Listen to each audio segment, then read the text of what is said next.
welcome to Rock to Life, the show that likes to observe different things under different conditions. Today we're going to be looking at some spices, plants growing, and a tiny game of tic-tac-toe.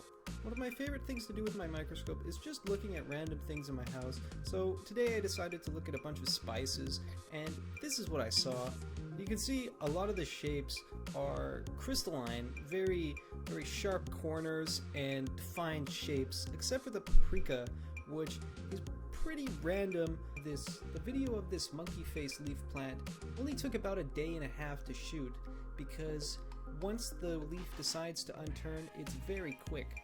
Also, I'm going to be getting a lot more camera equipment to do this type of footage, so down in the comments let me know what you'd like to see in the future, and I will be sure to make it happen. I've always seen these close-up views of ballpoint pens, so I just had to try it for myself. What really struck me was how reflective and smooth the ballpoint is. And finally, this is the tiny tic-tac-toe. This took me so many attempts to get right, it was crazy. If you liked the video, please subscribe. I'll be coming out with more content every few days, just for you. Thank you so much. You're an amazing human being. Keep being you.